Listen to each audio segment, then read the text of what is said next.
Hello बच्चों, ज्ञानदीप में आपका स्वागत है। आज हम पढ़ेंगे पंचतत्वों की कहानी का सेकंड पार्ट। अब तक हमने पढ़ा कि किस प्रकार जल, वायु, अग्नि के कारण पृथ्वी पर जीव जंतु और पेड़ पौधों का जन्म हुआ। आगे हम पढ़ेंगे वायु। वो तो है, मैं तो लाजवाब हूँ। और वायु बोलता है, मैं तो मतलब कमाल का हूँ। समय। हाँ, मुझे आज भी याद है जब जीवन के अंकुर पनप रहे थे, तब रासायनिक प्रक्रियाओं के चलते क्लोरोफिल नामक हरा पदार्थ पैदा हुआ। अब बोलते जब यहाँ पे जीवन के अंकुर मतलब जीवन मिल रहा था, तब एक रासायनिक प्रक्रिया के चलते क्लोरोफिल नामक हरा पदार्थ का जन्म हुआ। रासायनिक केमिकल के कारण क्लोरोफिल जन्म हुआ। इस हरे पदार्थ में एक विशेष गुण यह था कि यह सूर्य के प्रकाश की उपस्थिति में जल की सहायता से कार्बन डाइऑक्साइड को ऑक्सीजन में बदल देता था। और इसका खास बात यही था कि ये कार्बन डाइऑक्साइड से ऑक्सीजन में बदल देता था। यह जीवन के लिए एक आवश्यक तत्व था और ऑक्सीजन जो है जीने के लिए एक बहुत ही महत्वपूर्ण गैस था। यही हमें हरे रंग वाले एककोषीय जीव पौधों के रूप में विकसित हुए और संसार में वनस्पति के विकास का कारण बने। और यही हरे रंग के एककोषीय जीव पौधों के रूप में विकसित हुए और संसार में पेड़ पौधों के विकास का कारण पड़ा। इसी के कारण संसार में पेड़ पौधों का विकास हुआ। धीरे धीरे तुम्हारा दामन जीव जंतु और वनस्पतियों से भर गया और इस प्रकार पृथ्वी में धीरे धीरे कर जीव जंतु और पेड़ पौधे भरते ही होते गए। वायु। तभी तो ये पौधे इतना इतराते हैं, तो बोलते तभी तो ये इतना घमंड करते हैं ये पौधे। पृथ्वी उदासी से भरकर बैठ जाती है। दादा, प्रारंभ में सब कुछ कितना सुंदर था। बोलते शुरू में सब कितना अच्छा था। सब एक दूसरे की मदद करते थे, सब एक दूसरे को बचाते थे। मैं कितनी हरी भरी थी, तब चारों ओर जंगल ही जंगल। अब देखिए कितना रंगहीन हो गया है मेरा आंचल। बोलते मैं कितनी हरी भरी थी, चारों तरफ जंगल जंगल था, मैं कितनी खूबसूरत लगती थी, लेकिन अब जो है मैं रंगहीन हो गई। मेरे में रंग ही नहीं है, हरा रंग ही नहीं है। समय। गहरे चिंतन में डूबकर वो चिंता करने लगता। समय। इस विकास की सबसे विकसित कड़ी मनुष्य ही था। बोलता है हम जो इतना विकास की उन्नति किए, ये मनुष्य के कारण ही किए। वह पहले अन्य जीवों की तरह अपनी आवश्यकताओं की पूर्ति के लिए जंगलों पर निर्भर था। डिपेंड, निर्भर यानी डिपेंड। बोलते हैं पहले जो था मनुष्य, वो अपनी हर एक चीज़ के लिए, हर एक ज़रूरत के लिए जंगलों पर डिपेंडेड था, है ना, निर्भर था। लेकिन अपनी कुशाग्र बुद्धि से उसने पहले तो अपने आप को अन्य प्राणियों से अलग कर लिया। कुशाग्र यानी तेज बुद्धि के कारण उसने अपने को और प्राणियों से अलग कर लिया। मैं बिल्कुल अलग हूँ।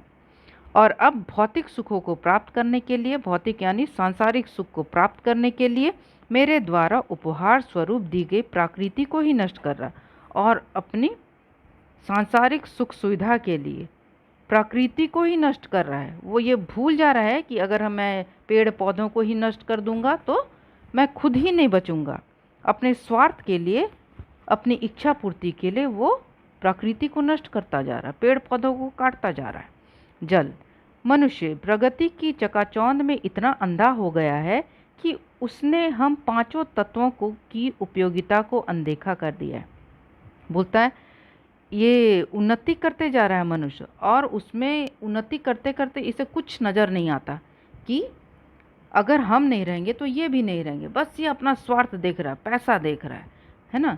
और अगर हम पांच तत्व ही नहीं रहेंगे तो ये भी नहीं रहेंगे, ये सोच नहीं पा रहा है मनुष्य।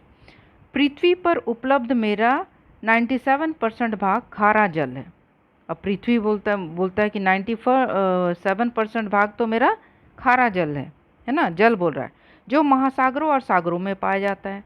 और हम महासागरों और सागरों में जो पानी मिलता है उसे पी नहीं सकते हैं। मेरा मीठा और पेय स्वरूप तो बहुत ही कम है। बोलता है मेरा मीठा और पीने लायक जो पानी है वो बहुत कम है, जिसमें से 2.4% रूप बर्फ़ और शेष, बोलता 2.4% तो बर्फ़ से ढका हुआ है और जो बचा 0.6% हिस्सा नदियों, झीलों और तालाबों में पाया जाता है। बोलता और 0.6% जो पीने लायक है वो नदियों, झीलों और तालाबों में ही पाए जाते हैं। फिर भी मनुष्य मेरी शुद्धता, स्वच्छता और संरक्षण के लिए सचेत नहीं है। संरक्षण यानी देखभाल के लिए बोलते हैं मुझे ये साफ सुथरा रखे, स्वच्छ रखे और मेरी देखभाल करने के लिए इसे कोई चिंता नहीं है, सावधान नहीं है। यदि मैं समाप्त हो गया तो संपूर्ण जीव जगत समाप्त हो जाएगा। बोलता अगर मैं समाप्त हो गया, जल बोल रहा है, मैं समाप्त हो गया तो ये जो जीव जगत है, जो जीवित प्राणी जिसमें सांस है, वही खत्म हो जाएंगे।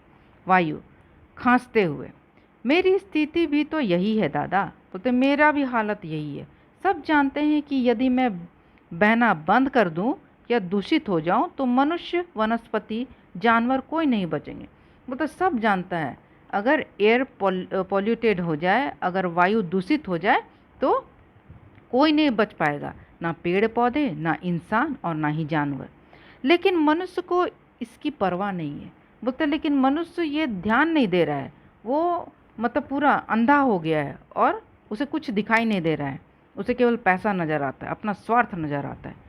अत्याधुनिक उपकरणों से निकली गैसों और कारखानों से निकला जहरीला धुआं मुझे दिन पर दिन सांस की बीमारियों का कारण बना रहा है। तो बोलता है कि ये जो मशीनें लगी हुई हैं और फैक्ट्रियां लगी हुई हैं, इससे जो जहरीला गैस निकलता है, धुआं निकलता है, इससे सांस की बीमारियों का कारण बन रहा है ये सब धुआं।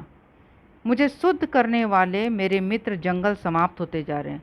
अब बोलता है कि अगर ऐसे गैस निकलता था, जहरीला गैस, पेड़ पौधे होते थे तो वो उसे एब्जॉर्ब कर लेते थे और वायु एयर जो है वो क्लीन हो जाती थी।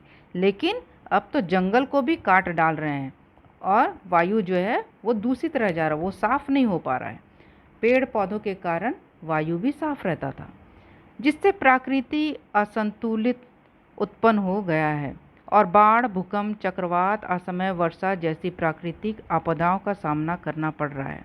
बोलता है कि मनुष्य जो है वो जंगल को समाप्त करते जा रहा है, इसलिए हर समय ये प्राकृतिक बैलेंस जो है वो गड़बड़ हो गया है और बाढ़, भूकंप है ना, तूफान, वर्षा, मतलब इस बिना समय, मतलब समय नहीं है लेकिन बारिश हो रहा है, गर्मी में बारिश और ठंडा में बारिश, ऐसे होते जा रहा है, मतलब बैलेंस गड़बड़ हो गया है और अन्य प्रकार की विपदाएं, समस्याएं आ रही हैं।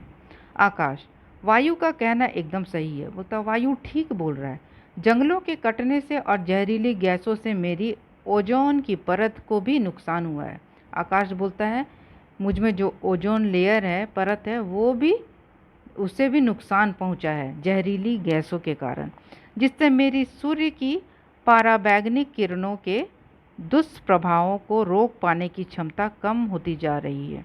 अब बोलता है सूर्य की पराबैंगनी किरणों को रोकने की क्षमता जो है, ताकत जो है, वो कम होते जा रहा है ओजोन लेयर के फट जाने पर। वो जो किरण है जो हमारे शरीर में लगने से हमें हानि पहुंचा सकता है, वो किरण को रोक नहीं पा रहा। आकाश बोल रहा है अग्नि, मेरी खोज तो मानव सभ्यता के विकास का एक महत्वपूर्ण अध्याय मानी जाती है। और अग्नि बोलता है मेरी खोज तो मानव सभ्यता के लिए एक महत्वपूर्ण मानी जाती है, क्योंकि शुरू में आग का आविष्कार किया था मनुष्य ही, और आज जो है वो देखो मेरे साथ कैसा व्यवहार कर रहा है। लेकिन प्रगति के अंधानुकरण का परिणाम ग्लोबल वार्मिंग के रूप में सामने आया है। बोलते लेकिन देखो मनुष्य जो हमारे साथ खेलता जा रहा है, तो इसका परिणाम क्या हुआ है कि ग्लोबल वार्मिंग अब देखने के लिए मिलता है। मेरा ताप मनुष्य के लिए असहाय होता जा रहा है और मेरा ताप जो है, मेरा टेम्परेचर इतना अधिक हो गया है कि मनुष्य सह नहीं पा रहा है ना। अब समय बोलता है आप सबका चिंतित होना स्वाभाविक है। मनुष्य और प्रकृति आप पांचों से ही मिलकर बने हैं। तो बोलता आप लोगों को चिंता करना ज़रूरी है, क्योंकि 5 तत्वों से ही मनुष्य और प्रकृति बने हैं। ये 5 तत्व अगर नहीं होगा तो ना मनुष्य रहेगा ना प्रकृति। सभी एक दूसरे पर निर्भर है, सब एक दूसरे पर निर्भर है, लेकिन ये मनुष्य नहीं जान पा रहा है। पृथ्वी पर अधिकांश हिस्सा जल का है। मनुष्य के शरीर में भी ज़्यादातर जल ही है। बोलते पृथ्वी पर अधिकांश हिस्सा जल है, मनुष्य के शरीर में भी जल अधिक है। जल वायु तत्व को बनाता है। वायु वनस्पति से आती है, पौधे हमें ऑक्सीजन देते हैं। अब देखो, जल वायु बनाता है, वायु से वनस्पति बनती है और फिर पौधे जो है वो हमें ऑक्सीजन देते हैं। ये एक दूसरे के द्वारा बनता आ रहा है, ये एक साइकिल है, चक्र है। वायु अग्नि तत्व को बनाती है। अग्नि से जलने के बाद जो बचता है वह पृथ्वी तत्व है। और वायु जो है वो अग्नि को बनाती है, और अग्नि के बाद जलने के बाद जो तत्व बच जाता है वो पृथ्वी है। पृथ्वी के चारों ओर आकाश का आवरण है ना, और पृथ्वी के चारों ओर आकाश छाया हुआ है। आकाश में बादलों से जल बरसता है, और आकाश में बादलों से जल बरसता है या जल तत्व को बनाता है, यानी ये जल तत्व को बनाता है। इस प्रकार जीवन में उत्पत्ति का चक्र चलता है, और इस प्रकार उत्पत्ति का चक्र चलता है। जल बरसता है, उसमें वनस्पतियाँ जन्म लेती है, वनस्पति से ऑक्सीजन बनता है, और वायु अग्नि तत्व को बनाती है। इस प्रकार एक दूसरे को बना रहे हैं। अगर एक भी अगर छूट गया या नहीं रहा तो ये कुछ भी नहीं बच पाएगा। पांचों तत्व मिश्रित स्वर में एक साथ बोलते हैं। आज पर्यावरण दिवस के अवसर पर हम पंच तत्व मानव जाति को यह संदेश दे रहे हैं, और फिर पांचों तत्व बोलते हैं हम मनुष्य को यही संदेश देते हैं कि अपनी विचारधारा बदलो। विचारधारा यानी अपनी सोच को बदलो, प्रकृति के साथ सामंजस्य मेल मिलाप है ना बनाते हुए उसके अनुकूल होकर चलो। बोलते प्रकृति के साथ मिलजुल कर चलो। प्रकृति से सिर्फ लेना ही नहीं, देना भी सीखो, क्योंकि अगर अब भी सचेत नहीं हुए तो आने वाली पीढ़ी के लिए कुछ भी नहीं बचेगा। बोलता प्रकृति तो तुम्हें केवल देती है, लेकिन केवल लेना मत सीखो, प्रकृति को देना भी सीखो। अगर तुम पेड़ पौधे काटते हो तो लगाना भी सीखो, जिससे हमारा साइकिल जो है वो बना रहेगा और हम सब बच पाएंगे। अगर तुम हमें इसी प्रकार बर्बाद करते रहे, पेड़ों को काटते रहे, तो आने वाली पीढ़ी के लिए कुछ भी नहीं बचेगा। तो इस प्रकार इससे हमें यही संदेश मिलता है कि हे मनुष्य जाति, तुम अपने विचार को बदलो और हमें सुरक्षित रखो, क्योंकि हम सुरक्षित हैं तभी तुम सुरक्षित हो। तो बच्चों, ये नाटक यहीं समाप्त होता है। नेक्स्ट आपसे फिर से मिलेंगे क्वेश्चन आंसर के साथ। इस वीडियो को लाइक करें और अपने दोस्तों के साथ शेयर करें।